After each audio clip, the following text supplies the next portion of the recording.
Good afternoon, and welcome to MS Live. I am Myles Sergé, along with my co-host D-KNOX, aka D-KNOX. How you doing today, D? I'm good, man. How about yourself? I'm all right. Living, Yeah. life. No, but you're alive. You got family and friends. You don't have to worry about where your next meal's coming from. You can take a shower. You got a bed to lay your head. So you're good. You got your health. That's true. That's very true. And your mind.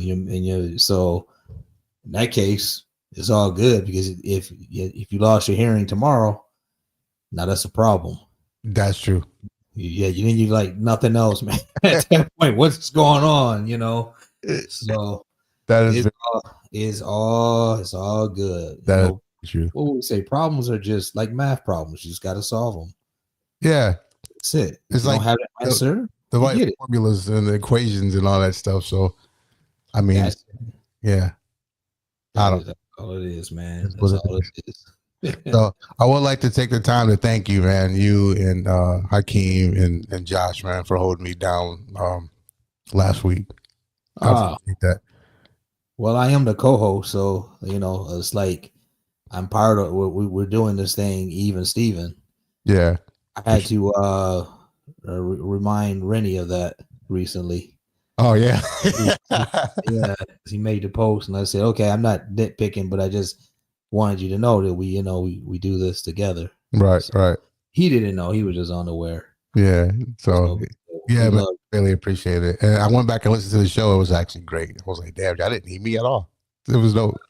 just works because we know the formula, but I like it when we're both here because then we have the double. Yeah, We work really well together. We work together on music, friendship, just even we do DJ sets together in this podcast. Like Myles and I work better together. We're really good together. So that's true. That's true. Yeah, I appreciate it, man, for real. Not to sound sappy and all, but I really do. But that being said, welcome to MS Live. While we're here, let's take care of some business. If you like what you see, please like, share, subscribe to the channel. And when you're there, hit that notification bell. It pushes us in different directions so other people can see us and know that we're doing something. And it just helps off overall when we do other things. So make sure to do that. This week I'm back. So basically my beautiful face is here and I would like you to see me this week. But if not, we are also available on Apple Podcasts, Spotify, iHeartRadio, and Amazon Music. If you don't want to see us or me or Donnell or any other guests on here, but that's what it is. Or if you're just busy, because like I said, I find myself working at work, listening to the podcast or different podcasts. So it's great that I have that option to do that. Boom. Also follow us on Instagram at MS Live with D-KNOX and on X, formerly known as Twitter, at Myles Sergé. I'm still working on that to get a page for us exclusively, but for right now, it's what it is. Hate mail is always welcome. Email us, mslive with D-KNOX at gmail.com. That is mslive with D-KNOX at gmail.com. We might answer, we might not answer, we might just go to spam. Who knows? We might even pass it to Roberto. So we'll see what happens, but we do like the input. Lets us know we're doing a good job, a bad job, or you're just like, why the hell are these people even on the web? Hey, that's what it is. So today we have the honor and privilege to bring forth two great people that I actually know. Two great people. One guy I have the honor to be on his record label and did a few remixes. And I guess I'm a part of that family. And during the course of this, I met his wonderful partner, who was probably one of the coolest ladies I've ever met in my life. Yeah, I said that. So he, with them together, they own and operate and run the fabulous techno label Northern Parallels. With that being said, let's bring to the stage Mr. Mike Dare and Kate Rowe. We need that noise. that Price is Right sound. Yeah. Yes. I love the Price is Right. How are you guys doing today? Good. Great. Thanks for having us on. Yeah. Thank you for agreeing to do this. I mean, the management had to send our folks over there to, make you do it. It is what it is, you know what I mean? But thank you for joining us today. So, how are you guys today? Doing well, hanging out here in exciting Iowa. Uh-oh. It's a great place to live. Great place to live. Lots of corn. Lots of corn. Okay. Yeah. Only been there once. I've never been there. Where'd you go in Iowa? Somebody booked me to play in some Army Quonset hut thing back in like the late 90s. And then I just remember like doing a Cheech and Chong thing like 10 minutes before. And right as, about 10 minutes in playing, the police came in, shut it down. And I was just like really paranoid. So what is, thought I was done. So that was once, long time ago. And that, I think it was Cedar Rapids. Yeah. We're about 30 minutes from there, but that sounds like a classic Iowa experience. Oh, wow. Yeah. Was it Tim? It was this guy named DJ Tim. He was like really good. I mean, really, I think maybe he still lives over there. I have him on Instagram, but under a different name. But he was like the star of that town. And then there was I don't know if you guys remember Mike Drebin, but he's from Canada. Yeah. He was living there at the time. Yeah. And then we linked up, and he started doing some work on Sonic Mind back in the day. So yeah. So he was Iowa City, I think. Mike Drebin was. Yeah. That's where we're at. Yeah. Mm-hmm. So that was the one experience there. Long time ago. Never been back. Okay. If you guys have been following the shows, I hope you've been watching. We talk about you a lot. I'm just kidding. But anyway, we actually named the episode. So we are currently on episode 21. Illegal. Oops, I did that wrong. I keep doing that wrong. I don't know what's happening. Let's go back and do that again. I wish I could go back and rewind and do it, but we're going to do it again. Go north. 21. Go north. So, how north are you? Far as north as you want me to be. All right. So, my first question to you guys, or to anyone, whoever answers, it doesn't matter, But explain to me the birth of Northern Parallels. Started out as I started doing events called Northern Parallels, and I did probably close to 60 like monthly events under that name. Maybe 2017, like that started, and from there I started to label up in 2018, I believe. I think so. I think it was 2018, and then so I started out as events, then went to the label. I always had a label in mind for that same name, and kind of merged together as like the events and the label together. So yeah, it's kind of like, I don't know how I came up with the name. Because I lived in Minnesota for a long time, so like the Northern and the Parallels. Then I think I came up with the name in the shower. To be honest with you, I don't quite remember exactly how I came up with the name, but yeah, that's kind of how it started. Like maybe it's 2016 I came up with the name, started doing parties in like 2017, I think it was. And you were based in the Quad Cities. Yeah, I was based in the Quad Cities, like Illinois-Iowa border, and did a series of like over 50 parties at this place called Rostock's in Rock Island. Kind of a cool little cafe, coffee shop, bar. Yeah. Okay. Yeah, pretty cool spot. Then from there, it's just kind of like wanted to start the label up and doing my own thing and have control over, what comes out, when it comes out, and artwork and all that stuff. Cool. So what was the ambition like behind like the label? What made you want to start a label? Mostly just releasing like my friends' music, it's I think having that vision, going back to when I first started DJing, it's kind of like one of those ideas that you have. You just gotta kind of go through with it. Mm-hmm.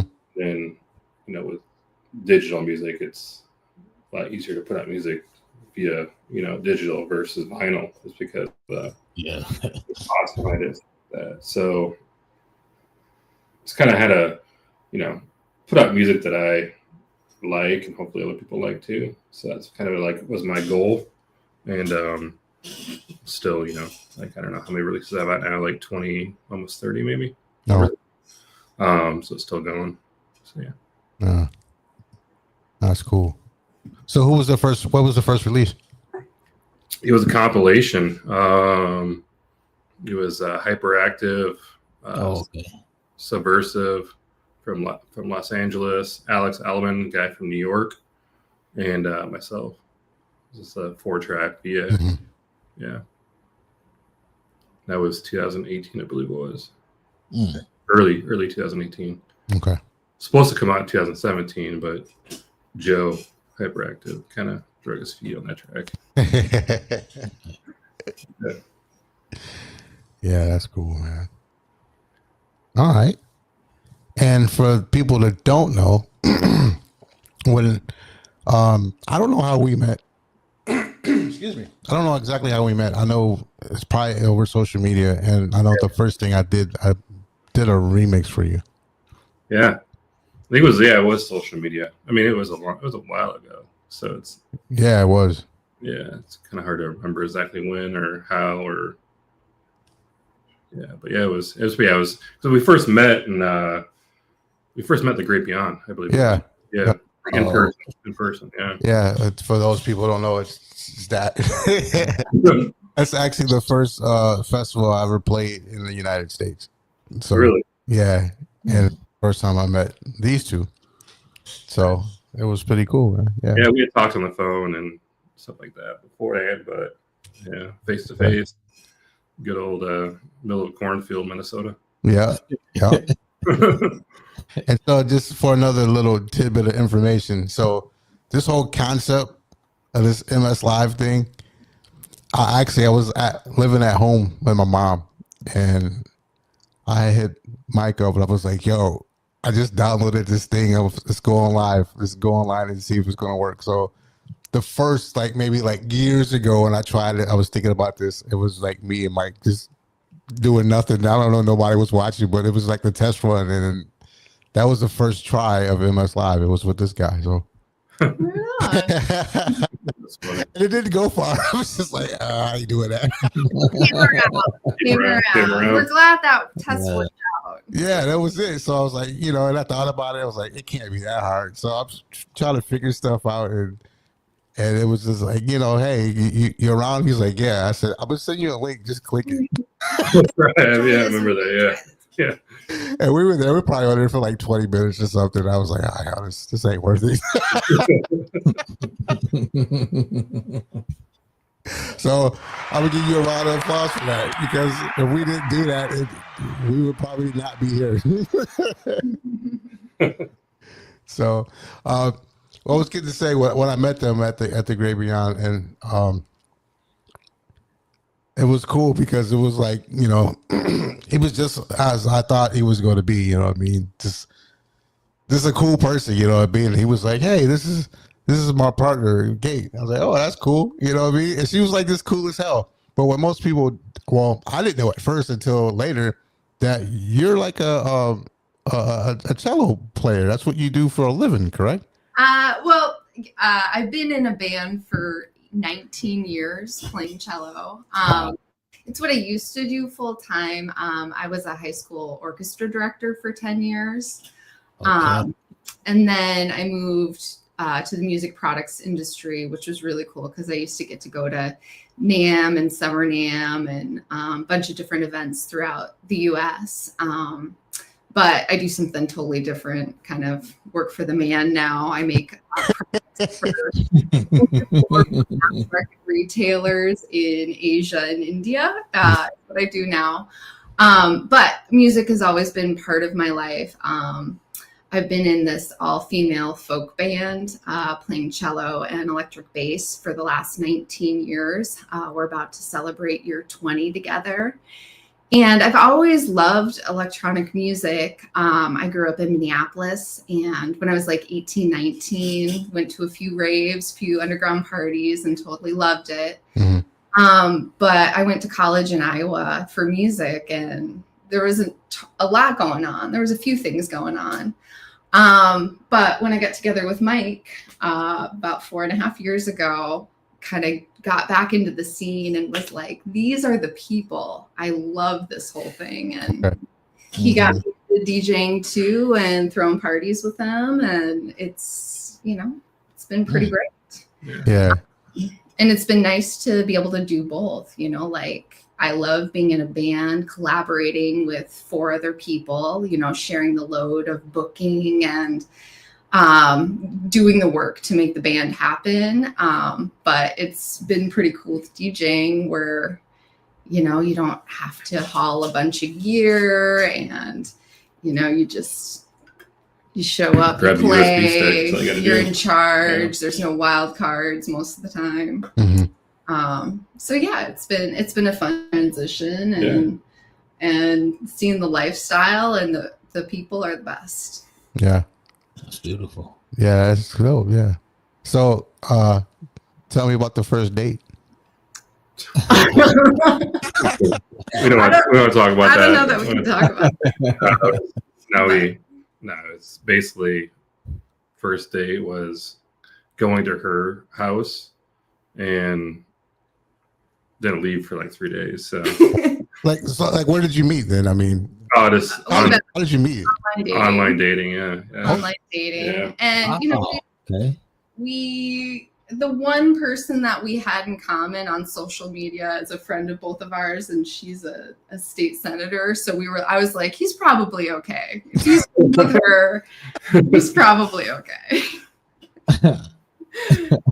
Yeah. So that first date turned into 4.5 years later, pretty much. All right. Wow. Yeah. That's beautiful. Yeah, it is. Yeah. You guys got a story right there. What don't you like about him? Oh Lord, we're getting in deep. You're put me in the doghouse here. I'm real. So when things get hard, he likes to change the subject to something positive. Well, that's good though, because I mean, at least it's positive. It is. Yeah. That's a good one. Yeah, I like that. Yeah. What don't you like about me?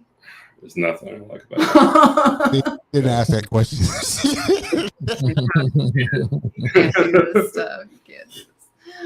That's cool. So I do. What he doesn't like about me is I sleep with too many fans on. Oh, that is. Oh, wow. I sleep with 2 fans on. Mm-hmm.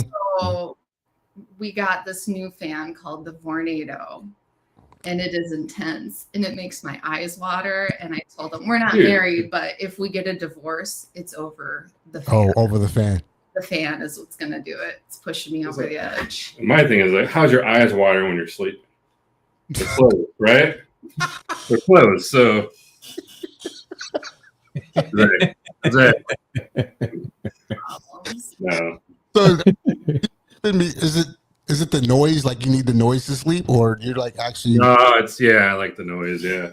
Okay. And even in the wintertime, I gotta like sleep with the fan. Well, you gotta put that on the phone, right? What's that? There's an app for that on the phone. No, it's like I like the breeze. Okay. I think you just likes how much it riles me up. Yeah. Wow. Okay. So if you get up in the middle of the night, you turn it off. Does he wake up? No, she didn't turn it off. She'll get in the middle of the No, night. I'll get up and then he'll turn it back on. I don't know. It's not good. Oh man. Unless the dogs get me up, I don't get up. Yeah. Yeah. All right. Well, how is it like since you guys work together? As far as the music wise, and you both DJ together, I do know that. So how is that? I mean, you guys, I'm assuming you have very similar tastes in music. Yeah. When I first teach her how to DJ, I would on the CDJs, I'd like cover out the BPM so she couldn't see it. So I'm just kind of like you're mixing with vinyl, right? Kind of got a beat match. So that's kind of like she went to school for music. She caught on really quick.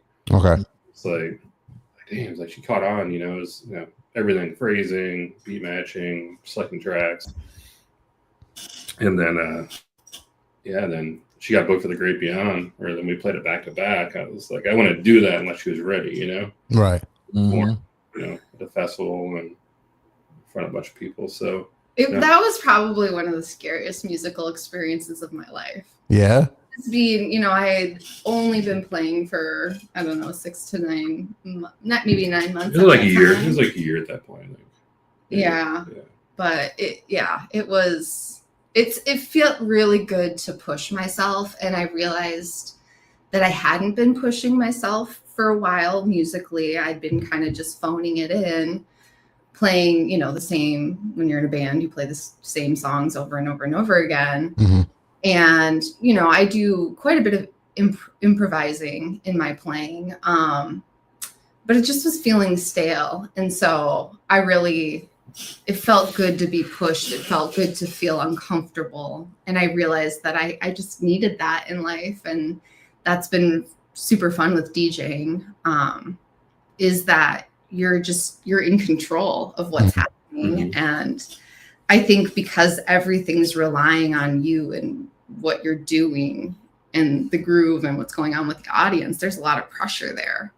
When you're part of an ensemble, if you mess up, it's, it can be, you can fix it, or there's other people to carry you. And I think with DJing, having that pressure it's exhilarating. Yeah. It's good. Yeah.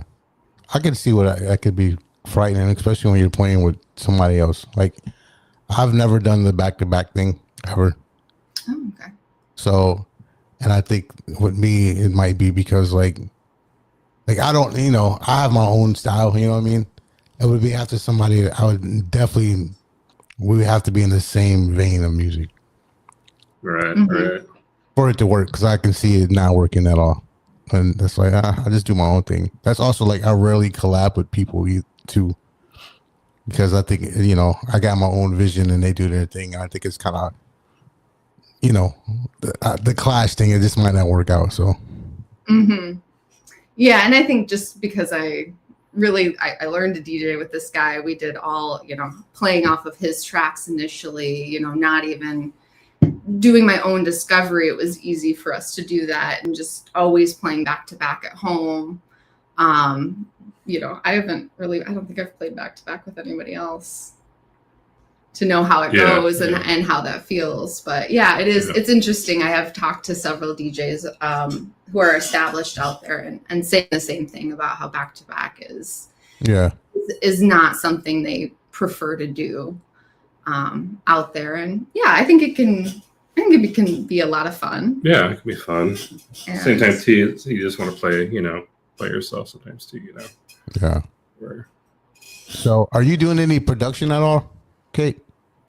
I did some collaboration with Mike last year. I would really like to, and I've been trying to push myself to get into it because I think it could be a lot of fun. Yeah. Put my own spin on things. Yeah, but I did a remix, and she did I recorded her cello. She did some cello bits and put those in like a portion of the track, like put a bunch of effects behind them, stuff like that, and it turned out pretty cool. But yeah, we need to work on some stuff together. Yeah. Maybe this will be our motivation to do something. Yeah, I think it'll work out. I mean, since you guys like you play together a lot, and then you live together, your partners. It's like the next step. Mm-hmm. Producing.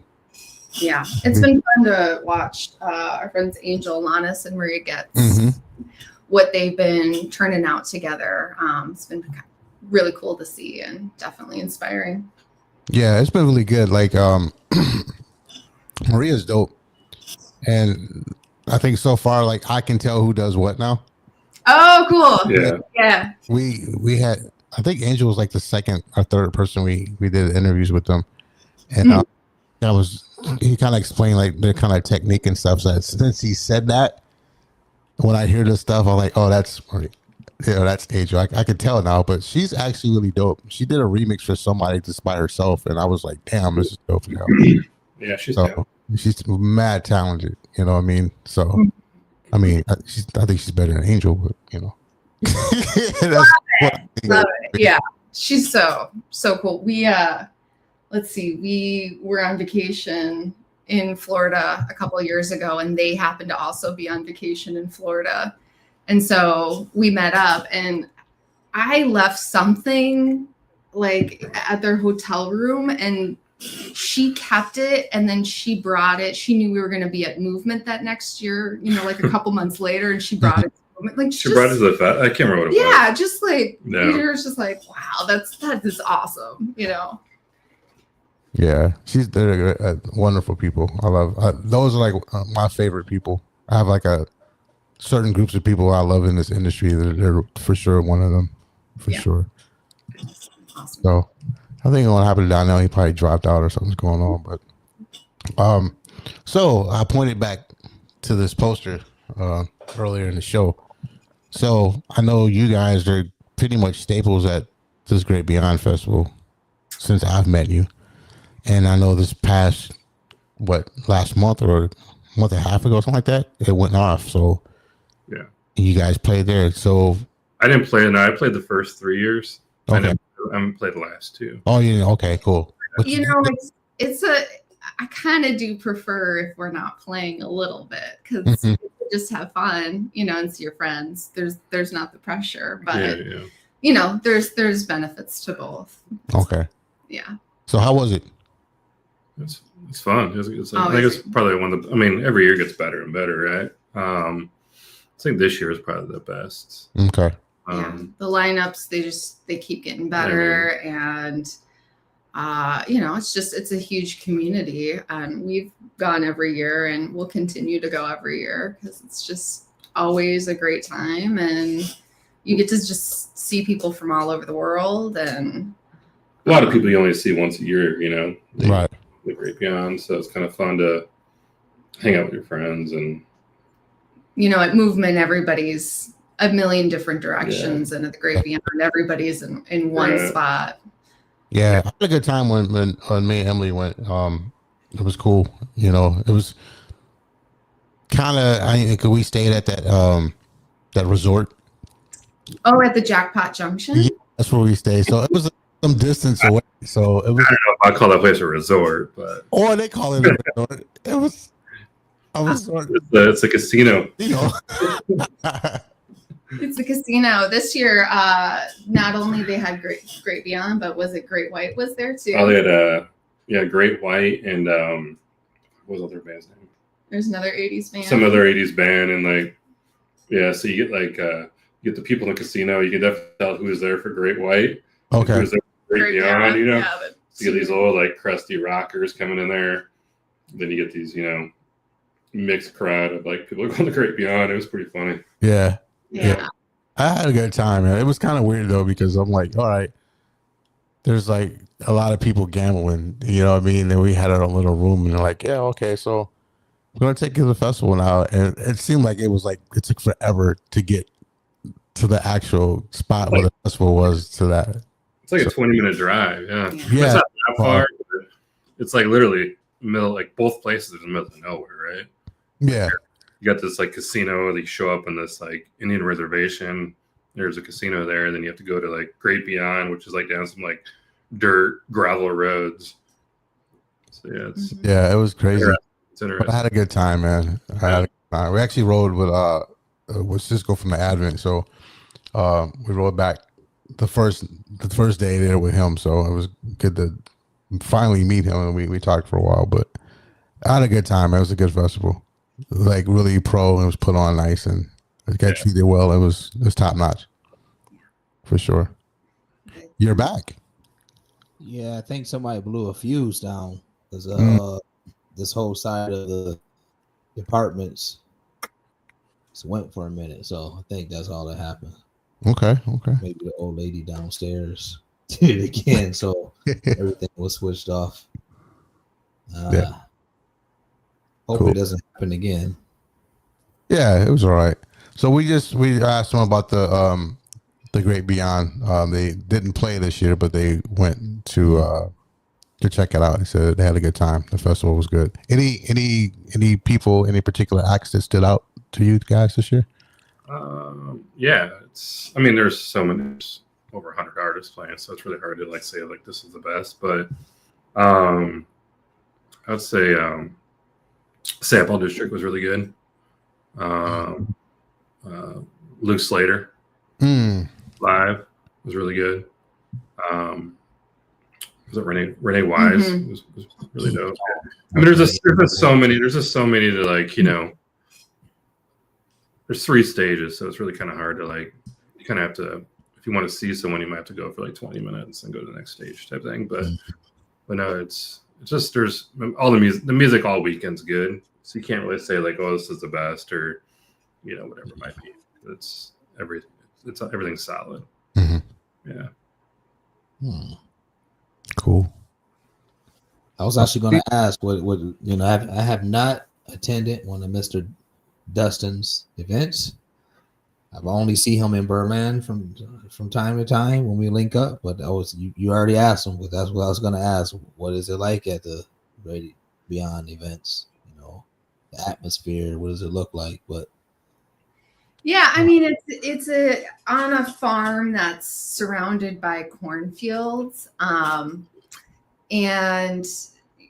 they've got some wooded areas for camping, and they've got 3 stages, and you feel very isolated in it. And I think that the people who come to this thing, they're there for the music, and it's a lot of DJs. I'd say, I don't know, half the people feel like they touch the industry in some way.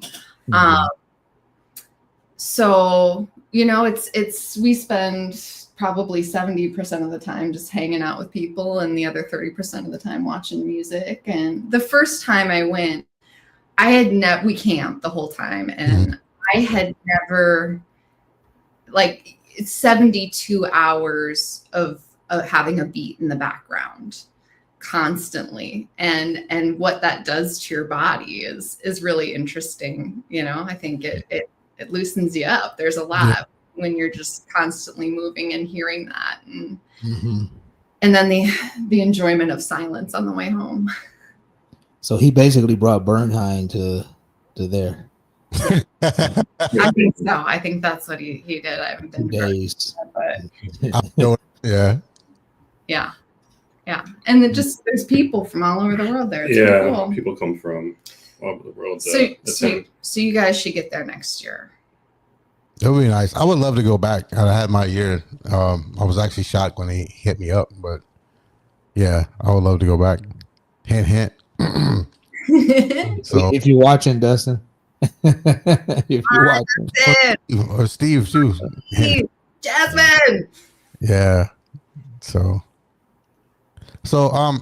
since we were talking about Dustin, so how do you guys how did you meet Dustin? I know you guys are cool with Dustin and Hyperactive and all that. So how did you guys all kind of get looped together in that circle? Dustin and I, we first met on AOL Instant Messenger probably. And it was a long time. It was maybe early 2000s. Then we decided to meet up in Minneapolis in 2003 and find a house to rent. And found a house. 2 weeks later, we moved. So Dustin and I moved together. He moved from Wisconsin, the Wisconsin-Michigan border, I think it was. And I moved from Illinois.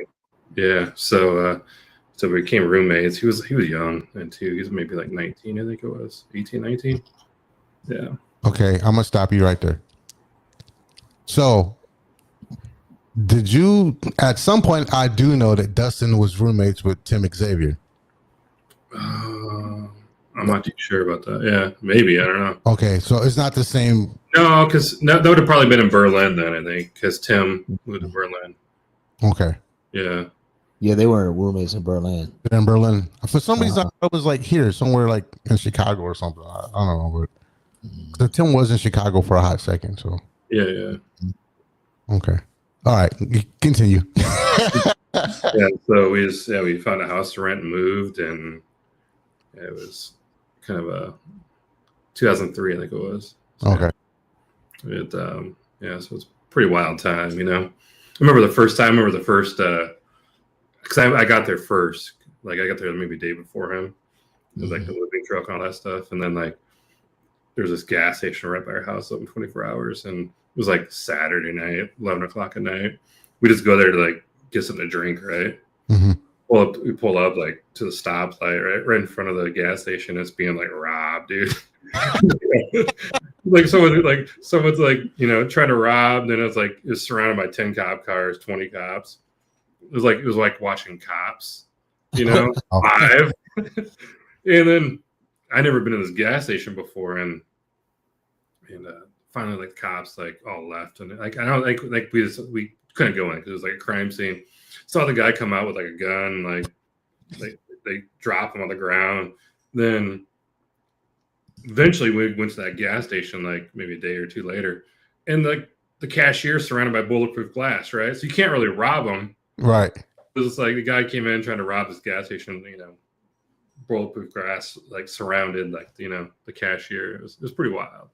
That's crazy, man. Oh yeah. Yeah, I think I hear a lot of wild stories surrounding this Dustin guy. This seems to be like the common. Yeah. Oh yeah, you know, he's the nicest guy. Yeah, I know, right? But I hear these crazy stories. Like, yeah, you know, they kidnapped 20 people, and then Dustin was there. Yeah. Oh man, so we got some stories. Yeah.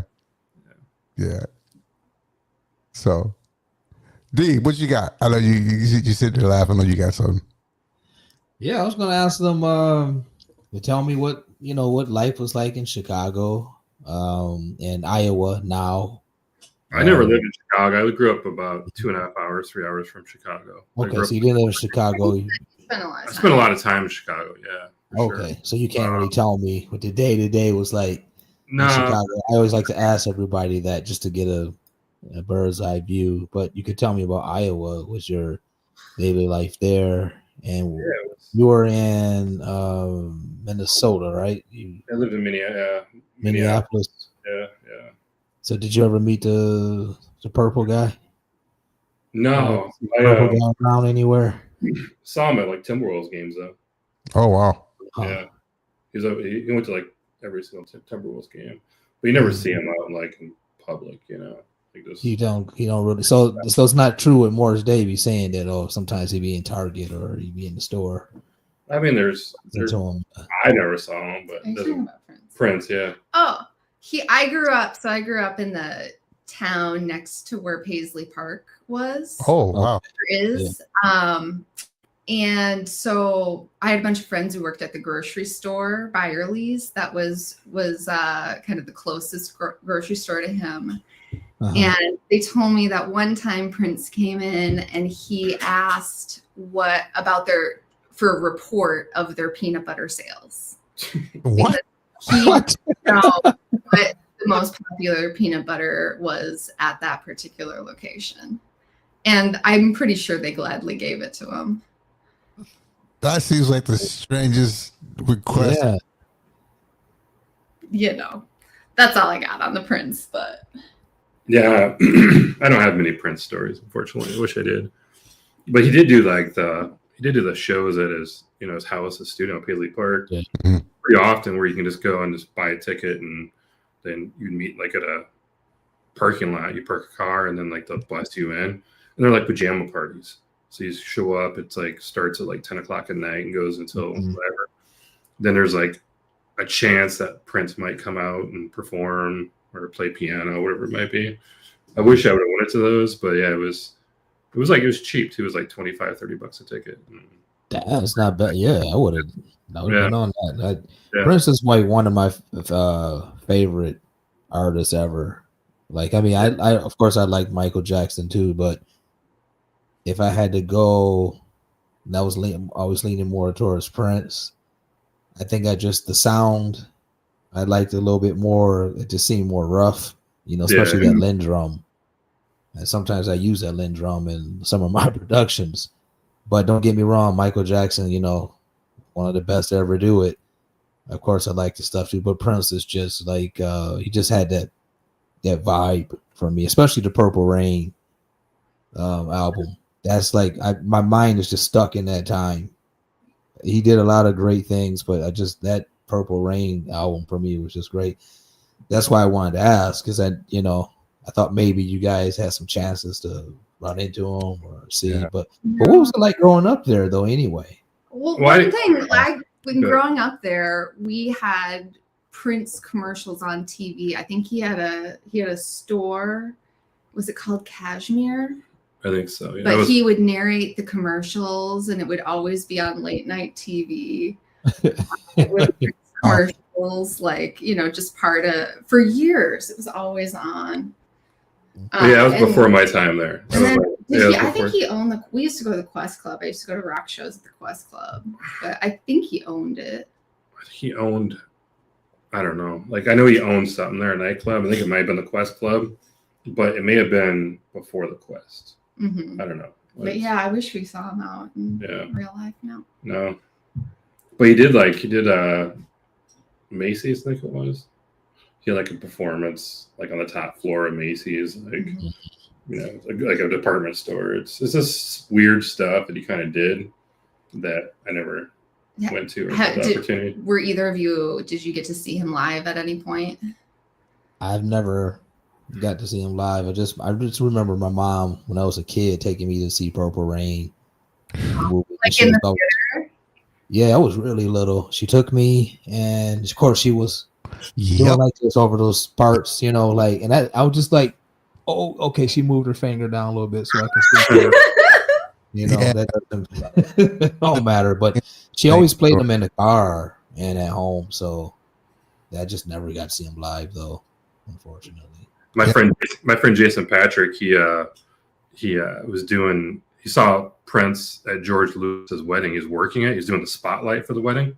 Mm-hmm. And it was in Union Park, and it was like they rented out the park, and I think George Lucas got married in California, and it was like the party was in Chicago, like maybe a month or two later, whatever it was. But my friend Jason, he's got the set list from the wedding. Mm-hmm. I was it's pretty badass. He's got all frame. Yeah. That's so. He came to Grand Rapids a few times, but I think twice. I didn't see him. I wish I would. I mean, it's kind of one of those things it'd have been nice to see them, but now they're gone. Yeah. And that's, I would never think, oh, well, Prince is not going to be here. Yep. Then that's it. You know what I mean? So same with Michael Jackson. I've never seen Michael Jackson, but you would never think these people are so iconic that they would just disappear. Yeah. And it felt like out of nowhere, too. Yeah. I felt like there was so much more, for him to give. And I guess when you're trying to, as Mike Tyson said, when you stop letting people control you and you start trying to be your own person, that's the moment you start having those problems. He was becoming Jehovah's Witness and talking about keep your masters and don't let the machine take you. Michael Jackson similar, and they just disappear, So don't let the cults take you. Yeah. It's crazy, man. To go back to your question, growing up in Iowa is it was went to back in the 90s, mid 90s, I guess it probably was a lot of raves in Chicago, because there was like 2 or 3 parties a night, you can probably select from on the weekends, and so I spent a lot of time there. Where I grew up, Quad Cities had a pretty good party scene back in the late 90s, mid 90s, where a lot of the Chicago guys like Trax, Justin Long, it's They were kind of, DJ Funk and, Mystic Bill. Mm-hmm. We're all, you see them on a regular basis there. So it's grew up going to the, raves in the 90s and, 30 years later, here I am. Yeah. Still doing it was great back then, though. Like, it just seemed like we didn't have to think about these parties. Somebody was just always putting on an event. You had the record store, the labels. It just all natural, Yeah, it's totally different time. You just can't. Sometimes you'll walk into like a party nowadays, and you're like, man, it feels like 90s. You get that 90s Some of them do have that vibe. Yeah, like Zach, Devious One is a Future Classic party. It's like you walk in. Sometimes you walk in there, it's like, dude, this feels like brings you back. You just don't get that feeling anymore, really, where you have that nostalgia of like the 90s. Yeah. Yes, it's very different. Now when people, even when I'm playing somewhere in Poland, sometimes when it was back in the early 2000s, and then when they had their things going on in the mid 90s too, they were telling me. Now it's just feels different too. I don't feel like how you have something, it's just like so good or so tasty, and then later it's just kind of like, it's good, but it's mediocre. Yeah. And that's what I started feeling in some of these clubs after a while. Like, that I'm missing the whole grunge, like, in my face. Ever since COVID too. Yeah. It seemed like after COVID, even Berghain for me, after I went in there after COVID, and it just, I don't know. It wasn't like all the way in my face like it used to be. It seemed a bit tamed or, toned down a bit. I even saw people getting themselves dressed on the first floor to go dance, like putting on knee pads and certain clothing. And I just said, okay, I never seen that before here. Usually it's just I get in the door and it's already in my face, through the whole thing. But it was like a whole, okay, put this on, put that on, so we can go up and play the part. And I said, maybe it was just like that one time that I went after COVID. Somebody else will have a different experience, but just before in the past, it just always felt like just all that evilness just right in my face. So I used to call it the devil's playground.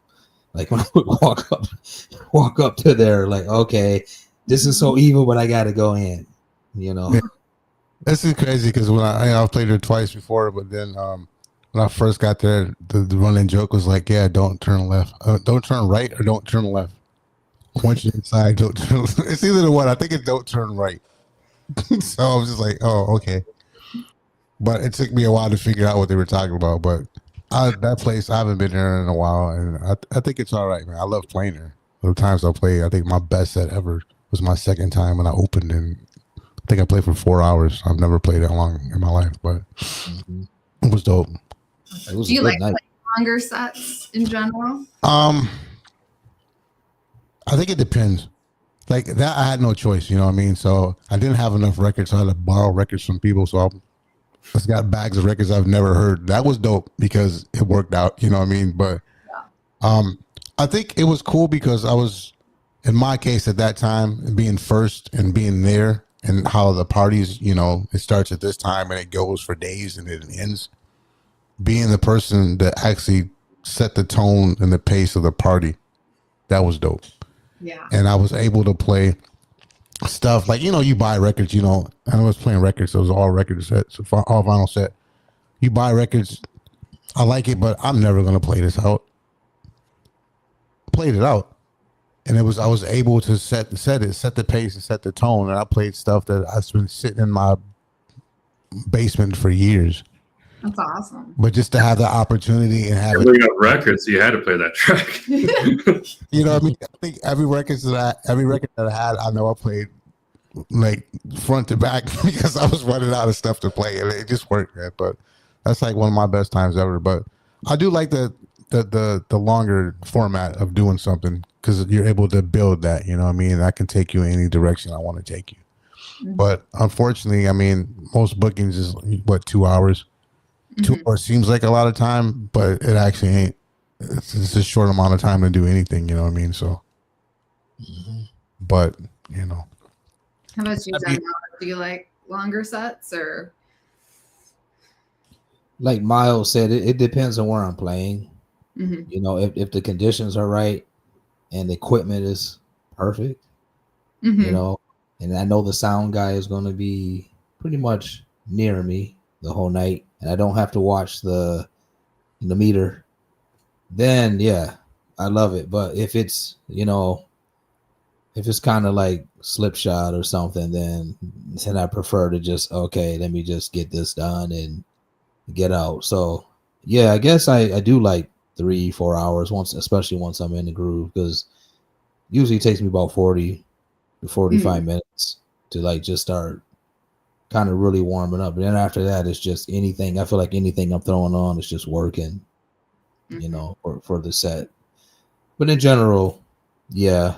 But there are some times when I think, oh, the health, the ears, your back, you know, especially the ears, what you're breathing, you know, that fog and everything, and, you know, I keep that in mind. But yeah, longer sets are great. And you guys, what do you prefer? I prefer like at least 3 hours, 3-4 hours. Yeah. Mm-hmm. You just go a lot of different directions, you know, in that amount of time and play a lot of different type of stuff. So hour, like you said, like hour just goes by too fast. It's kind of warming up and trying to see what's going to work, what's not going to work type thing. Mm-hmm. Yeah. I mean, and I think, you know, what you said about, you know, the equipment and the conditions playing such an integral part. And I think that's been part of the biggest learning curve is just you show up to a gig and it is a wild card with what equipment is in front of you and what mixer. Yep. You know, I'm somebody who plays on the same instrument. I know my equipment, you know, I bring all my gear. I know what amps is, you know, it's all coming out and I have this control, but, you know, you show up to a gig and you may have some sticky buttons and, you know, or the monitor situation is not good. And that's just definitely something new to deal with and get through. So what was the worst experience Kate, that you've had since you started DJing? Oh, lyrics. Oh. So we're playing a house party, and it was Claude Young and Hyperactive. And we had what was it? Do you remember this? So it was a friend's birthday. He was like, his birthday was during COVID. He had to delay his birthday. You know, it was his 45th birthday party. And then so had Claude Young come in and Joe Bot from Minneapolis and Kate and I. And like his Zone 92 was like getting repaired. He borrowed one from someone. Yeah, it was like last minute. This mixer was just like didn't work, you know. Then our friend Admiral Brenda like had to run home to get their they went 92 or and 96 got theirs. It was, switched it out. Was like, but that was like I was like, I cannot hear. I don't know what's going on. It was all the monitor. I mean, it was granted it was a house party, so I don't really give a fuck, right? But it was just like Claude's up there just like killing it, right? It doesn't matter what it was like. He's up there just like patching all the shit. And but that was I mean, luckily she's got to play on like all pretty decent gear for her gig she's played. But it was fine. But yeah, it's stressful, you know, and those kind of situations. And I've played on some pretty questionable. I don't know, Mike. Of recent, my favorite was when you played on that like hanging surfboard. No, I think it wasn't even that bad. It was. I played on mixers that looked like went through a fire. You know, like it's like, dude, it's like I've seen. Yeah, it looks like literally went through a fire. But you played this party and they basically had the table where the CDJs and it was like a suspended DJ from booth. Two started swinging on me, you know. Yeah, it's like oh, wow. And then Mike's 6'4", he's really tall, and it was 6'4"? pretty. Yeah, he's the tall dude. Yeah, so like it was really low, and like the monitors were like probably like my hip, you know. So like trying to lean down and like we were just like and, standing like, in the back laughing as like Mike's, just like, swinging on me, and it's like, but yeah, it was, yeah, I gotta have everything like at least like 32 inches, 36 inches. Yeah. How about I want to hear some of your horror stories. Oh gosh. You got. I mean, if you come back for like, they both come back from like the vinyl days, and Oh, you like, probably got some. you got pretty much every gig or every other gig is gonna be a horror story. Yeah, I can think, man. One of mine I can remember was when Paku and I were playing on a party in Poland or here in Warsaw at this club called M25, and I was just still only vinyl. And I remember Paku showing up at the club, and he came in with a suitcase basically. Mm-hmm. And I was thinking, okay, maybe he's just gonna go back to the train or something from here, and he just started taking all these machines out. And I said, man, why are you bringing all this stuff here, man? What, because because I'm doing live, and okay. And then later, I just time for me to play, and I get up there, and the tone arm is like this, just loose like a noodle. Mm-hmm. So all I could do was basically get it on the record and hit start. I couldn't even cue it. Like hit start and then just try to catch the other one on it. And then Paku looked at me and he was like, "That's why I'm playing live." Because when I asked him why you're bringing all this, I said, "Okay, you got me." But that was a long 2 hours playing like that. I couldn't do anything, only get it. And I couldn't even grab it on the needle shell itself. I had to grab it on the tone arm and get it on the record and hit play because they weren't going to get anything last minute. These guys, I thought they were all professional and everything, but it appears not. It was just stressy. That is one that sticks in my mind. But there were several back home in the States.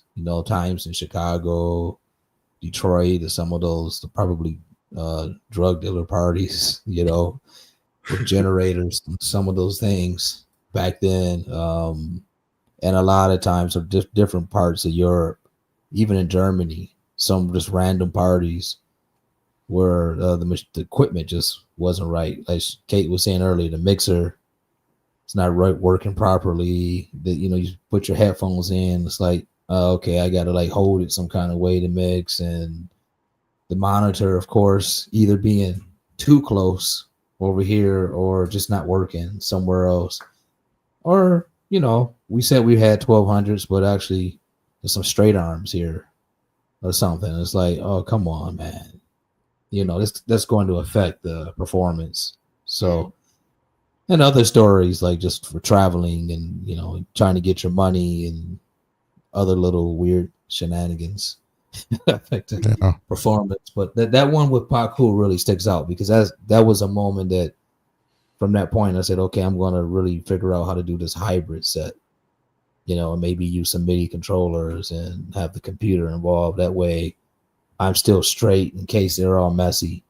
And that was a moment that, okay, I can just basically record on my vinyl and digitize them and I can still play them that way. And I don't have to bring the records out anymore. And who cares if someone says, oh, you're using Tractor and, MIDI controllers? Because I always have a comeback for that. Okay, man, just put 3 decks there and give me 50 of your records. I don't have to know what they are. And then after that, I don't want to hear anything anymore about Tractor and all this stuff. Because I got that for a long time, for years. Oh, why are you using Tractors? Blah, blah, blah, blah, blah, blah. Well, man, I started mixing hip hop when I was 12 on turntable. So I'm kind of turntabled out, I know how to do that and that, but there were also some horror stories with the hybrid sets too, because of course you have to have space and certain things around the DJ booth and certain mixers to use. And often even in the writer, I said I wanted the Zone 96 or either the Pioneer, and then it's something else. It's like the rotor, the rotor mixer or something. I'm like, that's not going to work for me, so I can go on and on, but I'm sure Myles has some of his own too.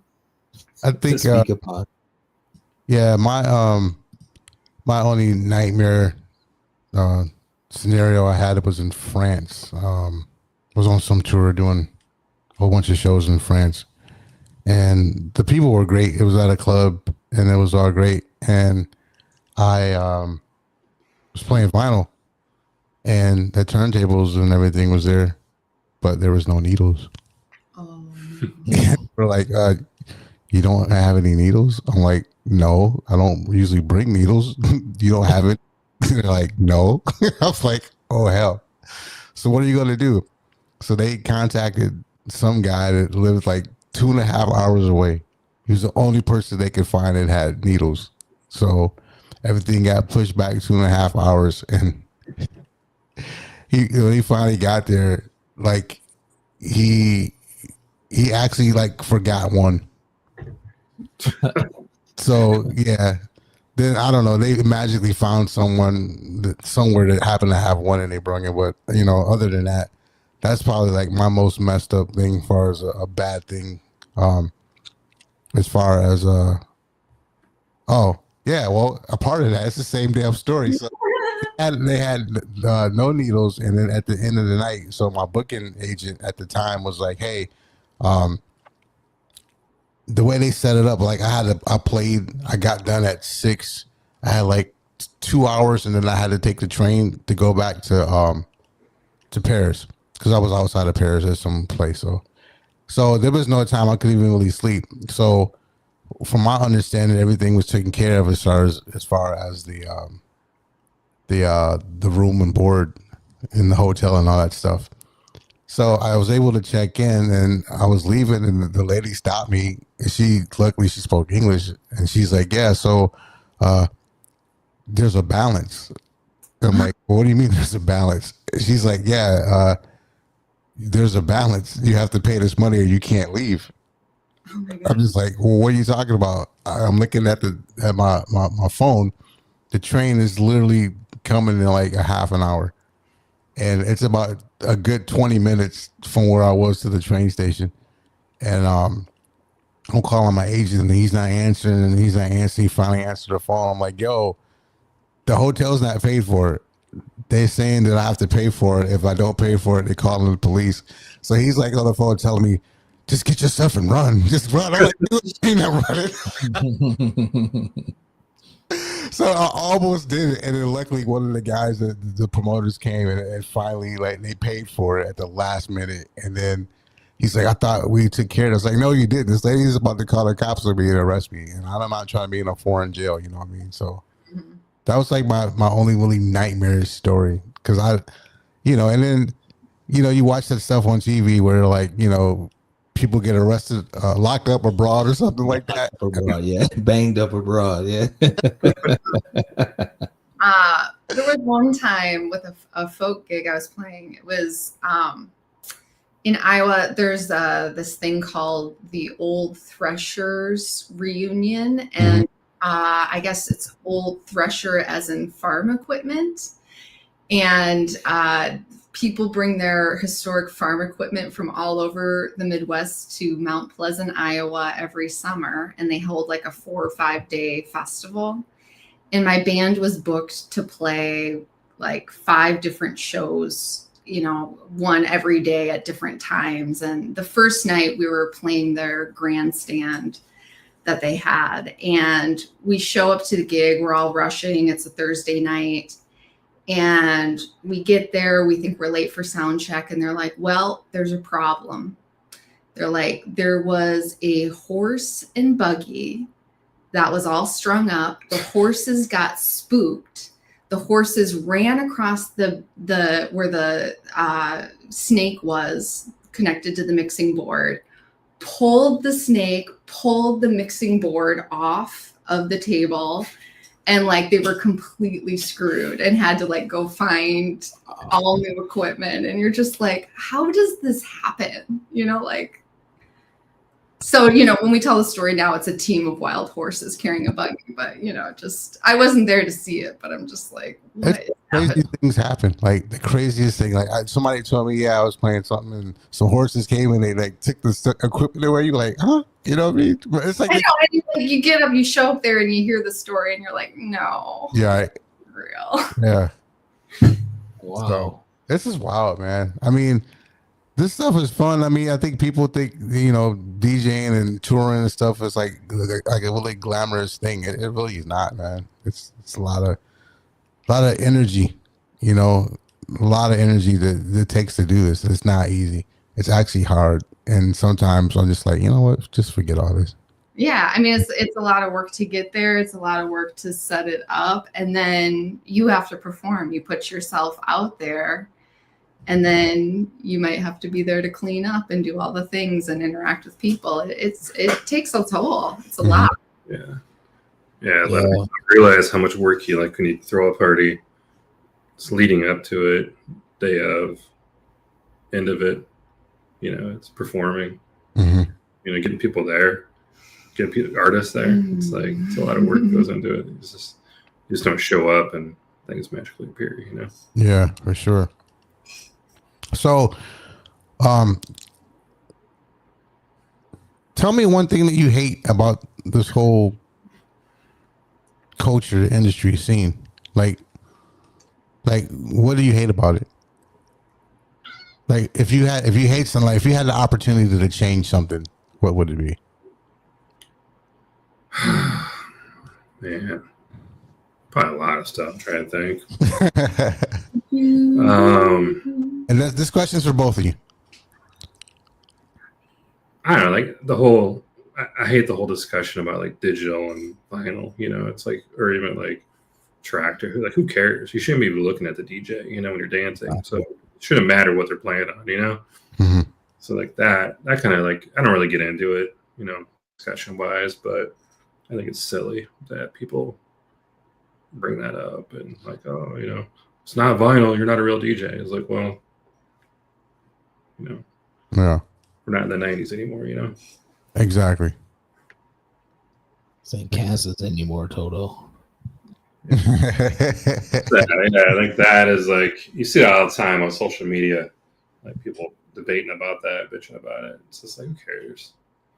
Yeah, I know. I've had my well done experiences with that. People, tractor, yeah, like you said. Why are you watching me? Like, didn't you come to dance? Is this some music, or you just came to watch what I'm doing here? Yeah, but like the problem, like over the years, like I kind of like what Zach was doing these parties that you don't even see the DJ. Mm-hmm.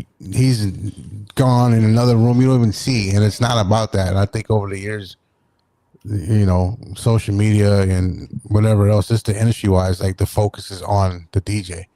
Yeah, like they've become bigger than almost like a movie star or something. You know what I mean? Yeah, and I think it's like a rock concert. Yeah, like it kind of takes the it takes away from the whole experience. You know what I mean? So, and I think I've seen even me, I fall into it a little bit. Like, I have to do this. I have to get noticed. I have to play the game in order to to get further in my career or something like that. And to be honest, it shouldn't be that way. And it never was that way for a long time. Mm-hmm. But now it's that, I mean, like I need to, even making records and stuff, like there's a group of people that basically, in my opinion, that's the unit, you know what I mean? These people, this is it. This is who we mess with, especially DJing. It's a clique. Producers, it's the same thing. And I think a part of that is all stems from this type of I won't say behavior, but like activities. Mm-hmm. So I don't know. Yeah, that and social media. Like, how many followers do you have? Like, who cares? That's like, that's why you're like, look at Coachella, for example, right? Like, a lot of these people are getting booked just because they have like X amount of followers. It's silly, and that's why I hate social media. I don't really care about followers, how many people I have. I do it because I have to. So it's like, but yeah, it can be exhausting. It's like who I don't care if you have 1 million followers or 300,000 followers. It's like if you're putting out good music, you're putting out good music, right? Right. That's what it should be about, not. But it's so weird that those promoters think that oh, he's got 1 million followers, so they're gonna pack the party. And I'm like, you have to know that maybe some of them were bought, or right. it's not. There's nobody's following them like that. Not like that, Come on, it's just they have to know. It's how can they not know if they're putting on events? As you said, if someone's doing good music, okay, they're doing good music, and but they have a lot of followers, so then these people are gonna come. So then people are just making money or just making parties to make money, I guess, and not really for the love of it. Because if you're doing it for the love of it and the music is first, you're not, as you said, you're not caring about how many followers they got. You just want it to be a good party, good event, even if it's a smaller number. Of course, you don't want to come out your pocket too much. If you can break even, at least you covered everything. But you hate to be in the negative. And maybe that's just what they're thinking. If they don't make music, if they don't DJ themselves, and they just putting on the party so they can be the so-called man or something, then maybe that's what's happened to the stuff. So Kate, if you had to choose, what do you prefer? Like the band, the direction like the band goes, or the electronic or the DJ thing? I mean, because I'm not sure if you see this type of stuff on the band side of things. Do you? I mean, for me, it's kind of a balance in there of having both the band and the electronic music thing, and I love performing, and I love being part of a collaborative force. Do I really like folk music and bluegrass? No. Do I have fun going to those events? Kind of. Like yesterday, we played a camp out on the Turkey River, about a 300-person event. And, it was a lovely scene. But they're not totally my people. And I can't sit and listen to the music for, days on end at one of those events. So I guess I've finally found my balance with it. But, certainly there are challenges with it. When we've put on some events here in Iowa City, and we haven't quite found the right venue, and we live in a college town. So we lose half of our population during the summer months.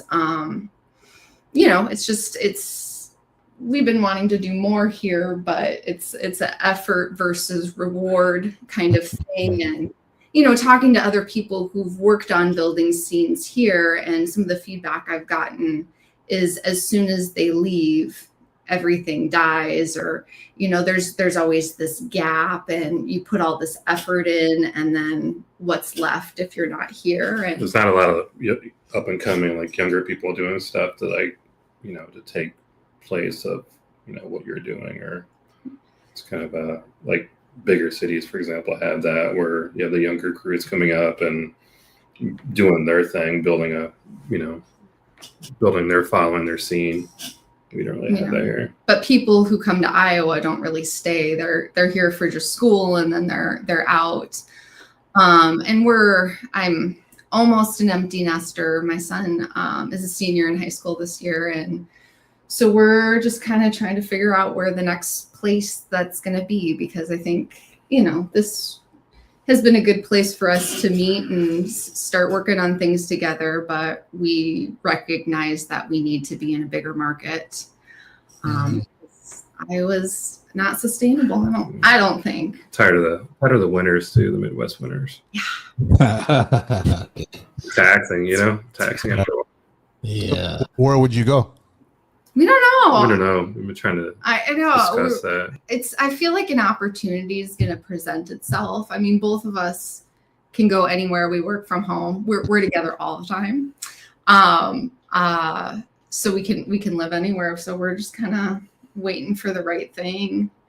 I think the easy thing would be Chicago. We love our Chicago crew, our Chicago friends, and what's going on musically there. but Midwest winters doesn't Who knows? really Who knows? doesn't really change the scenario. I mean, I think we both love Minneapolis, but same problem there. Yeah, Love the crews there. Maybe like, I don't know. We'd have to travel around to see like what sticks out, you know, as Mhm. far as like down south type thing where it's a little bit warmer. Yeah. Who knows where we'll end up. Mhm. Comments. This is Roberto Ingram from our partner Decisive Podcast Series. DJ culture has grown in a good way, and we should be grateful as well. If I read about this, having followers is very important as an independent and helps us to understand your audience. It's just, well, it's the pros and cons of the music business anyway. Roberto's a deep thinker. Very. No, it's good. It's good to have. No, like I'm saying, what I was referencing is like you're getting booked or you're getting shows because you have X amount of followers. I think it's good that people do follow you on social media, right? Because it's like they're interested in what you do. But solely, that's Just based on numbers. based on numbers. You know, to me, Yeah. People shouldn't be doing that just based on the numbers of your followers. Should be Be the you said your music talent. not the quantity of your followers. Yeah. That's true. And I think a lot of people don't understand that. Yeah, I can have 1 million followers. Like as a promoter, yeah, he has 30 million followers. That don't really translate into ticket sales and people coming in. So, I mean, yeah, what do, you know? Yeah. So, doesn't mean asses in the seats. So in some cases, people won't come. You know what I mean? So it's what it is. But I think it's just how the industry is, man. I think it's not just anything. You know what I mean? It's numbers, people. We got this, we got that. You know, and it's just it don't translate. So yeah. Lester. Yeah, I think Lester said something, didn't he? Well, Lester last week.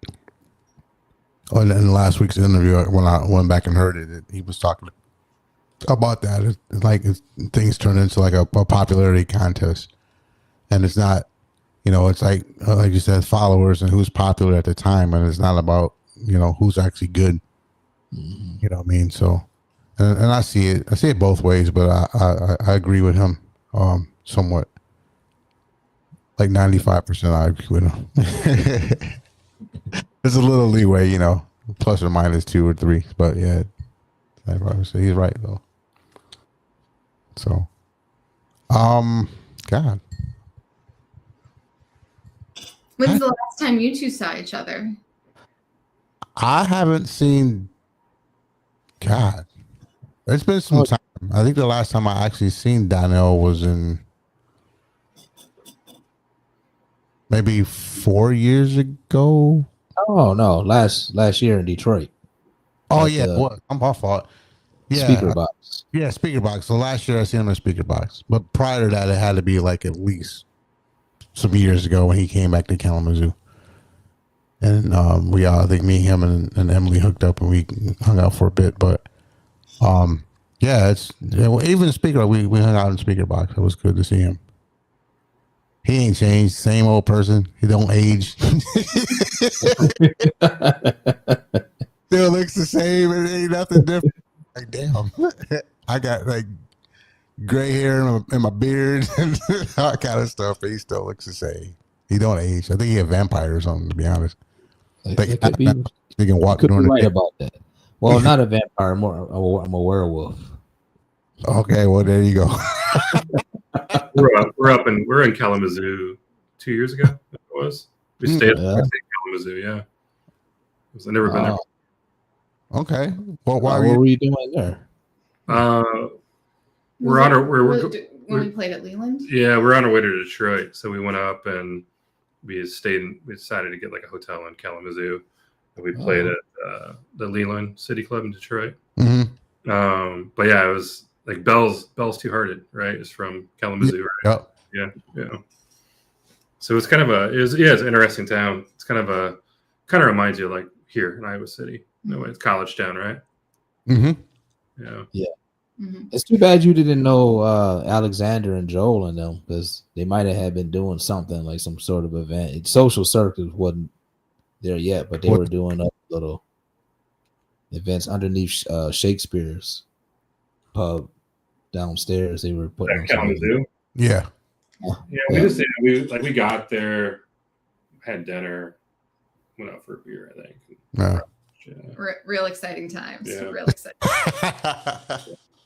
But no, it was never like, because the Kalamazoo, like the music scene from the day, never been there before. Mm-hmm. Also, you missed out on all of our old Black Nation parties back in the day, exactly. in the loft where we were living. Yeah, those days, man. Did you guys brung Surgeon? Wasn't Surgeon there one time? Yeah, like the first one, it was a hard Black evening. It was a famous party because it just like stormed at night. But Surgeon was there, and Claude, and Kevin Kennedy, and Damon Lamar, and myself, and somebody else. I just can't remember. It was a bunch of people. Because I remember my room was upstairs, but like a little bit down the hall, and then we had that party. Like it was kind of close to my room too, actually. Mm-hmm. So I was going in and coming out, and then downstairs, that was kind of more set up more like for a club, because bands used to come down there and practice all the time. But that was like the first one, and then we had several more where DG was kind of working in that factory area. He was putting on a lot of events in there, and then the one outside in the it was in Comstock, and it was like a kind of like a sand pit, but also in the cornfields. And that was like, there were so many people that they had. Jeff Mills was there, Upstart from Disco B, again, Tony and Shake. Everybody was just, a lot of people was on that party. And a lot of people couldn't even get in. The line was just long. Like people had flew from all over the world to come to that party. And that was, what was that, maybe 97, 98 or something like that. But yeah, we put on some great events back then, man. Historical. Yeah, I remember seeing all like back in the day, like all those flyers. You used to get all the flyers for the Kalamazoo parties, and just never made it to one. Yeah. And then so we basically opened it up so that others can come in and start putting on their own events, because others started putting on events in clubs. Mm-hmm. For example, it was Keggers downtown. DJ Paul White Shadow, he was putting on things there. And there was we did some things in the warehouse when that was still open. And so it's just so weird that back then it was just so easy to put on events. You didn't even need much money, or you need some money, but not much money. And was just easy to put it on and go. No social media, none of that, but people were coming. Right. All these followers and likes and all that. It's just, no, here's the flyer. We do an event and party's packed. Yeah. I think a lot of that, people were actually looking for something different to do. Exactly. And you kind of heard, about it. Like we used to go parties in Grand Rapids, and it was kind of like we had like the scene. I could count how many people in Grand Rapids actually liked house and techno. Well, like probably like both hands. But you had the core people that were doing things, and a lot of people just want something to do, you know what I mean? And they came out, they might not even heard of house or techno, and like, oh, what's that? Then you got the people who just want to get out and have a place to drink or something, you know what I mean? But it was like kind of one of those things, like, when you found it, I think you got into it after you got exposed to it. But the problem was you had to get exposed to it. You see what I'm saying? But once you did, it's like, oh, I want to know more, or and it's curiosity that drives you to get more into it. And I think that was something special. Almost like the same thing when you start DJing. If you play with vinyl or whatever, you start digging. You know what I mean? It's that I need to find. And I think that's all gone. Yeah. I mean, it was when I was, 16, 17 and I went to a few parties in Minneapolis, and, there was a whole game to it where, you'd have to find out where the underground location is and go stop at place A and place B and place C. And social media has kind of taken that whole aspect away from it. that used to be there, the draw, the excitement. That was fun back then. You got the map points. You didn't have GPS. You had to before you left the house, you had to print off like a map quest. You the directions. It was like a scavenger hunt, really. Yeah. It was like back then, scavenger hunt. Yeah. Kind of fun. And then you had to worry about getting busted. You get lost in some sketch neighborhood that you probably don't really want to be in. It's fun. Yeah, it's just something how the world has just changed, that fast, because that wasn't really that long ago, but it's just quickly I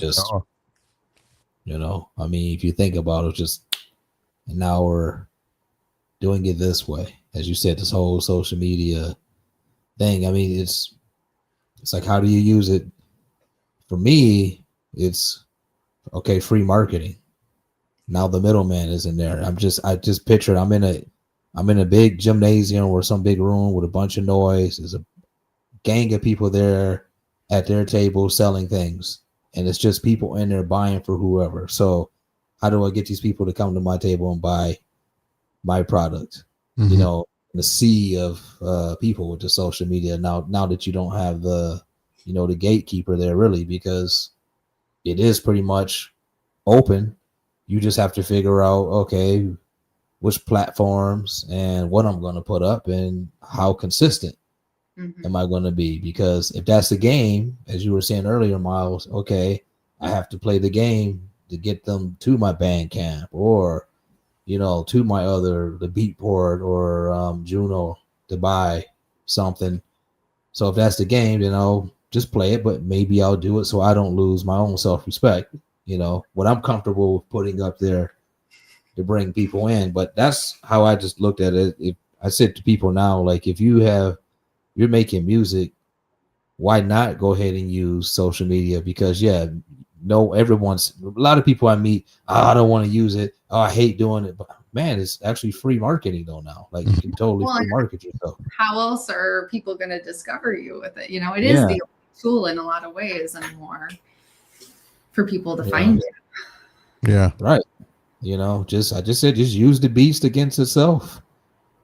Okay, it's a beast. Now let me control the beast, at least for myself and get myself out there. But I do get why, because it just seemed to be the thing to say. And then sometimes I ask them, now, are you just saying that because you heard someone else say it, that they can't stand it and that's just the thing that you hear? Or like the same thing when people used to tell me, there's no money in techno. You can't make no money in this. Well, I'm like, you've already told yourself that you can't, because your mind is listening to what you said. But if you actually reverse it, okay, there is money in this business. I just haven't found it yet. It's sitting in his pocket, her pocket. The money is where it is. I just need to not even really figure out, just be consistent, and then the money will come to me, which goes back to doing what you love, not looking at your watch while you're doing it, and whether that's making a DJ mix or producing, and actually doing it for the love, because you can't lie to the universe. The universe knows if you're faking this or doing it for money, and it's not going to work. Like when I used to, for example, crack software and use it. I thought you use the crack. No. Well, it is like crack if you use the software, but I didn't make it. I tried to make, sell the releases. They didn't sell. But the second I started buying the software, selling. Yeah. So I said, okay. Universe was telling you. Universe is telling you, okay. So I don't look at it as practice hours when I'm in the studio. I'm looking at it as, okay, it's just responding to what I do. I'm in here making music like I used to do back in the days in the 90s. There was no caring the world. It was just, okay, I can't wait to get home and turn the equipment on and record something, or I can't wait to go to the record store and at least get 5 records or 10 records. And the fun, the feeling of that. When you hear someone like Deepak Chopra or someone speak about the feeling, I go back to those times in the 90s of, man, the feeling was just different. Myles and I could, with a few of our friends, drive to Chicago on Saturday, go to the record store. But that whole weekend, the whole feeling of it was good because we were together. You got that rare record that, oh, it's a nice record I picked up. Or maybe you went to the pawn shop or somewhere and you got a nice little keyboard that you can use in your studio, but it's all about that feeling, which I just don't see it too much now with, everything being on social media and everything, with people not getting together. But as I said, just use the beats the best way you can use it for yourself. At least now, look, we're able to sit here and talk and have these conversations like we're doing, like a hangouts. We're not in flesh, but at least we can do it digitally.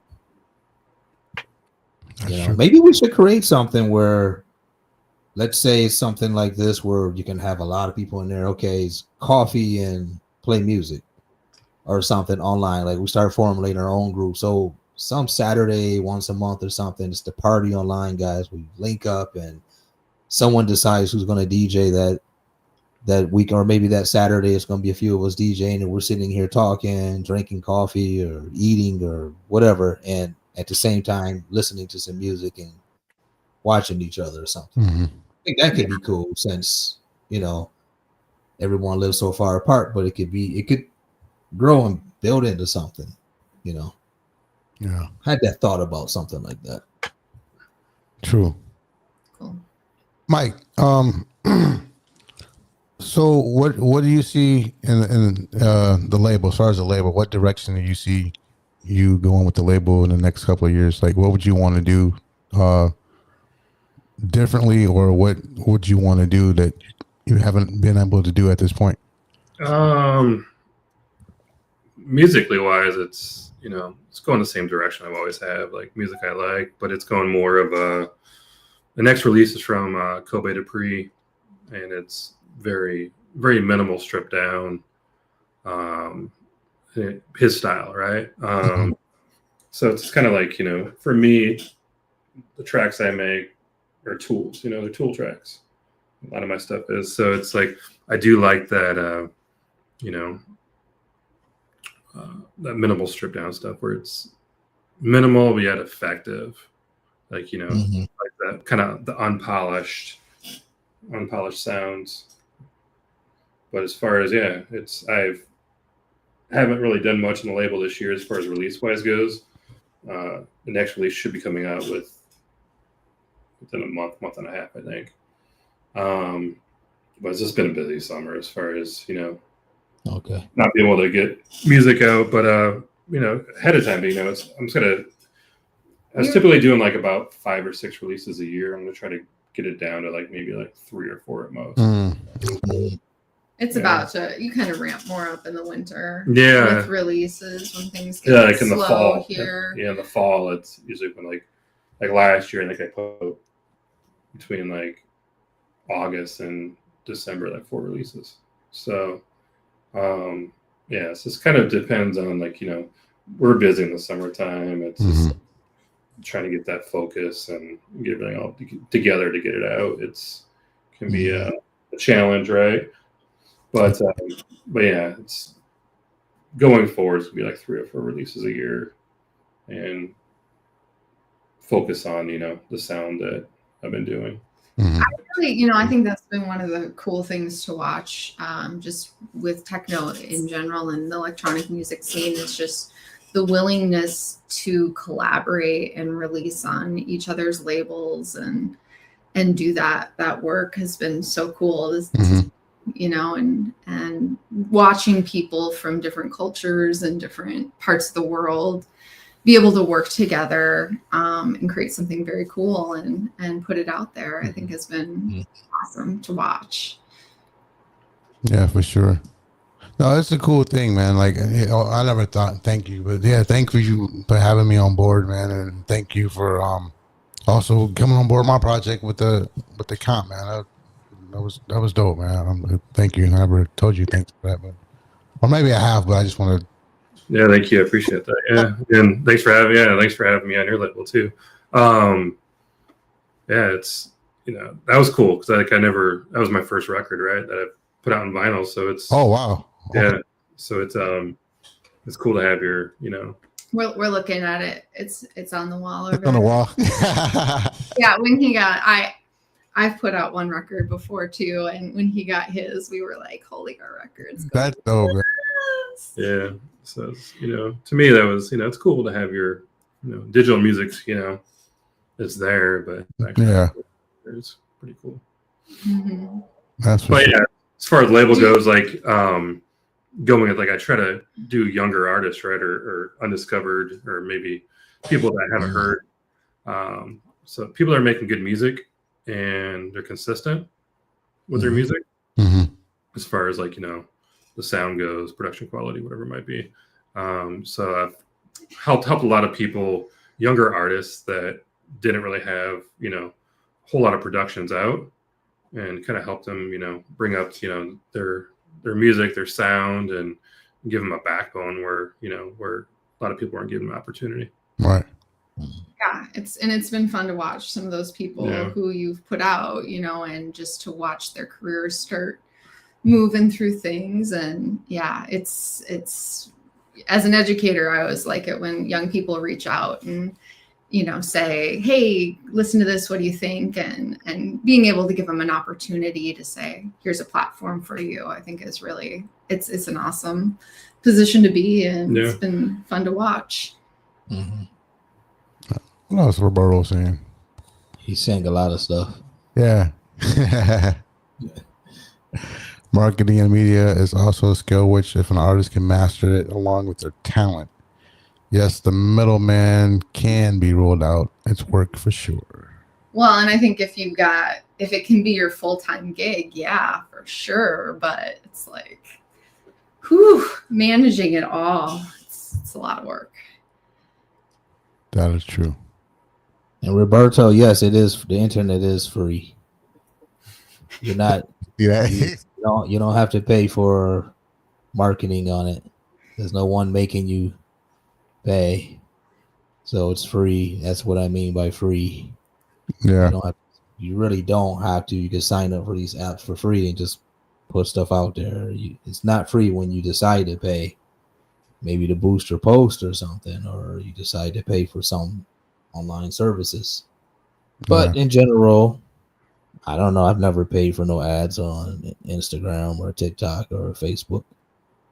I just put it up and see what happens. Here's one for you. Yeah. Werewolf. That's how I do it, man. I'm not a human like you think. Well, good to know. More you know. That's good to know. So, what do you guys got coming up as far as shows, music, anything? What's going on with you guys? What's happening? Let the people know. I started up a Northern Parallels podcast, so putting out mixes. So had 2 of them out. Got a third one probably coming out this week. So it's on SoundCloud. I did the first one. It was 3-hour mix, 2-hour mix, I think it was. And Raymond from Yamanaka from Seattle did the second one. And Project 313, Chad and Nick from Detroit, the Blank Code guys. He just sent me over a live recording from Bar Americas in Mexico that he did. So it's be a 6-hour mix. Oh. Wow. Yeah, I'm doing the whole 6 hours. Yeah. Wow. Yeah. So I got a bunch of people lined up for that. Just kind of do it like a monthly. Sometimes it's once every 3 weeks. It's be like a monthly mix where it's putting out, at least once a month. Yeah. It's It's something I've been meaning to do for a long time, and just kind of just never got around to it. So that started. Been working on a lot of music myself. Gonna have some of my own stuff, like original stuff. I did a lot of remixes, the last couple of years. A lot of my own original stuff coming out, and for sure Northern Parallels, but some other labels as well, I'm sure. But yeah, it's gig wise, don't really have anything set up right now. But it's been, working on music at least a few days a week at home. So I need stuff finished, and I have that concept where I'll work on something and get tired of listening to it and start something new. So I have so much stuff that I need to finish, and right, just put that finishing touch on. Right. And Miss Kate?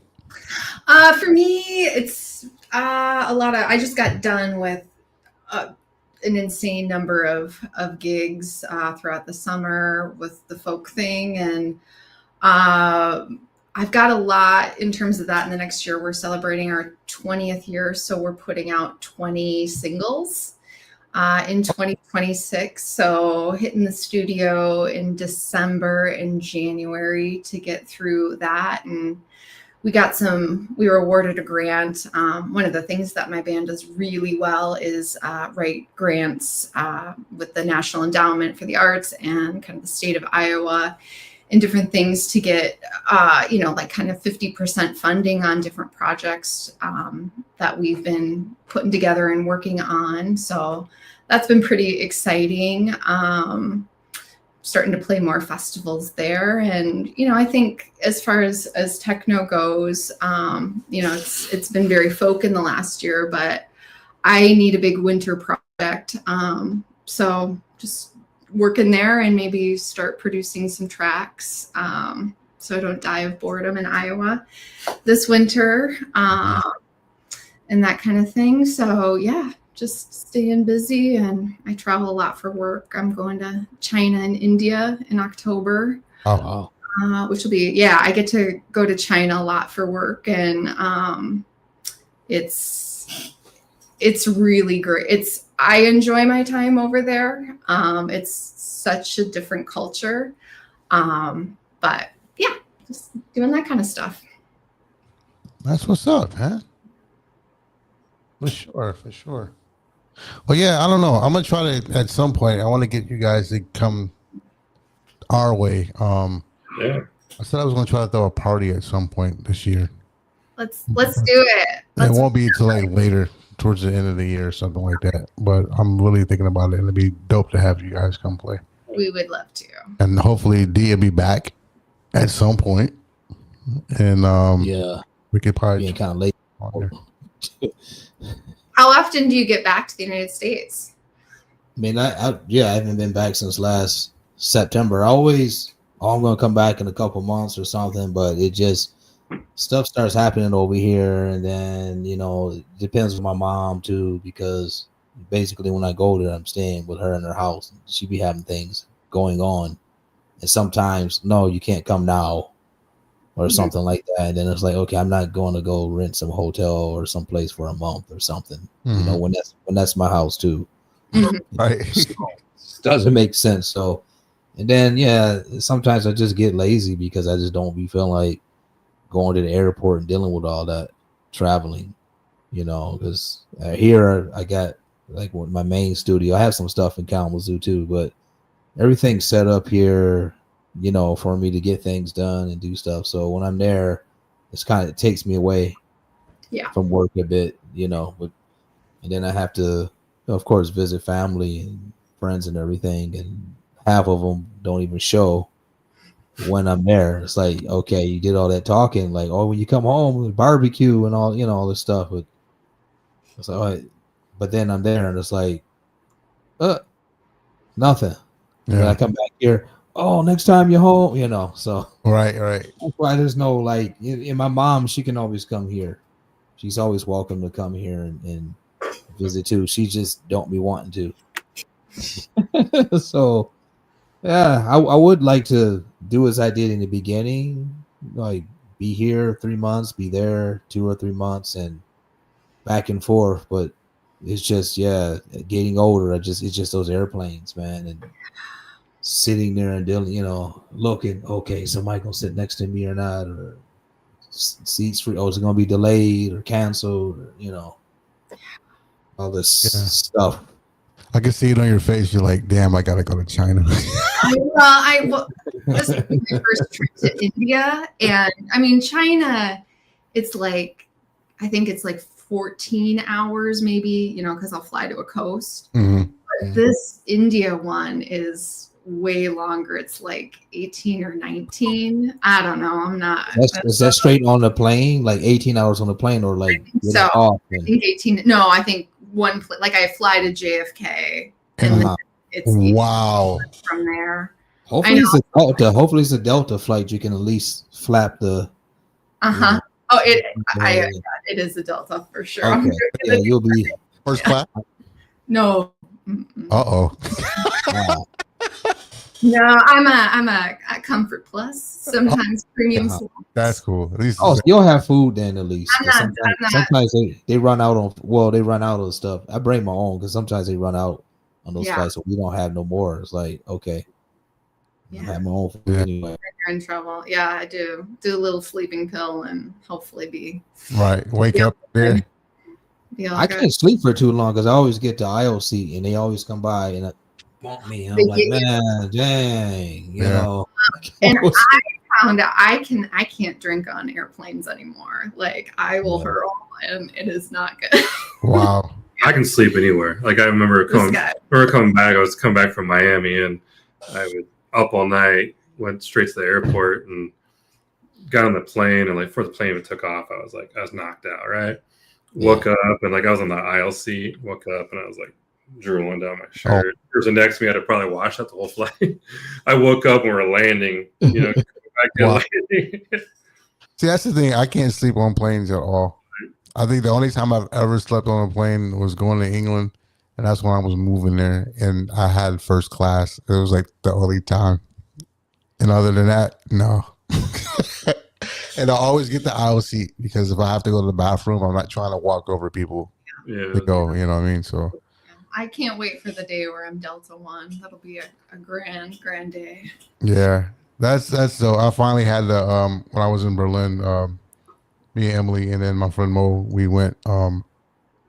They went with me to Berlin, and Mo's like, she saw all these like special privileges and points and stuff, and we were able to be in the Delta Lounge. I've never been into the lounge thing in my life, and we went, and I was like in heaven, like free food, alcohol. And I mean like food. It wasn't like little snacks. It was like it's real food. Yeah. In China, whatever the affiliate is with Delta, their place that they have like that, it's crazy. They have like any kind of noodles you want, any kind of soup. They know how to do it there. See, I gotta get to that one day. One day I'll be there. You said that was Mo that brought you in? What's that? That was Mo that brought you into the Delta Club? Yeah, man.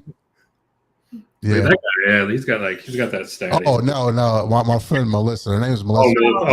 Mo. Drum solo Mo. Yeah. So yeah, she's that's her. Yeah, she was like, "Yo, okay, yeah, I got you guys." She got us in, and I'm like, you know, it was like almost like hidden. You know what I mean? Where the place was, and I walk in, and it was like full of people. Got clean bathrooms and attendants, and it was great, man. And I was like, "We gotta pay for this?" She's like, "No." I think it's like if you just pay for it, it's like $100 or something. Yeah, it's worth it. It's totally worth it. Yeah, if you've got a long layover. Yeah, sure. You're like 7-8 hours. You gotta. You just go in there and get like $100 of food. Like I think I'm almost there. Keep on eating. I have a friend who, when I used to work for a music company, we were flying, and she was in the Army Reserves. Mm-hmm. And to get me into their lounge that they have at the airport, she pretended that we were married, like that I was her wife, and she snuck me in. And it was really interesting because it was all like giant lazy boys, like surrounding the room was like what their lounge was in the Army lounge. Oh. I think it was O'Hare. Yeah. I've seen those videos online where people snuck into like the lounge before, and like security comes after them and they're rolling away. See, that would be me. And then I get arrested. So, well, thank you guys for joining us today. Let's give it up for Mike. Thanks for having us. Yeah, thank you. And we'll hope you join us again, and hope to see you guys in person. Yeah. Soon. Let's do it. Yeah. For sure. I would love that, man. For sure. We got to make it happen. Yeah. Go to movement next year. Okay. Well, we got to see you before that. Yeah. Before that. Yeah. Let's do that. Sounds good. So everybody, if you like what you've seen today, please like, share, subscribe to the channel. Hit that notification bell so you know when we're doing stuff. and it also helps just everything. Support us. He's got to say, smash that subscribe button. There you go. What Mike said, smash that button. Smash it. And everybody except Miss Kate, we're ugly. So please, if you don't want to see our ugly faces, we are also available on Apple Podcasts, Spotify, iHeartRadio, and Amazon Music. Listen to us at work, on your commute to work or home or whatever you need to do. You can hear us. You don't have to see our ugly faces. Not that you shouldn't see our ugly faces, but if you don't, that's it. Also, follow us on Instagram at MS Live with D-KNOX. That is MS Live with D-KNOX on Instagram. We're also on Twitter or X, Twitter, X Twitter, at Myles Sergé. So check us out there. And we are awaiting your hate mail. Hit us up, mslive.with.dknox at gmail.com. That is mslive.with.dknox at gmail.com. And we've been talking a lot today about DJing and bookings. We also all DJ and we all need bookings. In particular, Mr. Knox is not DJing anymore from what I've seen on social media. He is strictly doing live PAs. Is this correct, Mr. Knox?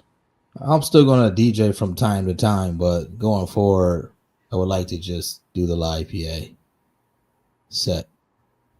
So you can get a live PA set or a DJ set from Mr. D-KNOX by contacting the good people at Stellar Booking.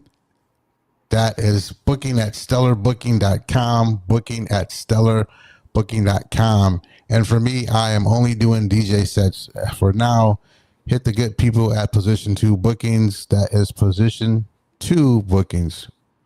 Email them, position2bookings at gmail.com. That is position2bookings at gmail.com.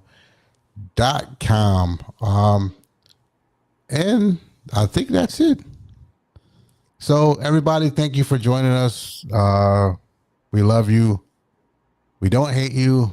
Thank you for the support. Make sure you go check out Mike and Kate. There are links in the description to the show with all their social medias and contacts. So make sure you please go that. And also go check out his label, Northern Parallels. Dope releases, dope artists, dope concept. It's just dope. So make sure you go check that out. And that being said, let's give them another round of applause. Cool. Yeah, thank you. And yes, for sure. And thank you for joining MS Live. Tune in next week, Sunday. I'll make the announcement pretty soon when we get done with this. Thank you again. We love you. Peace.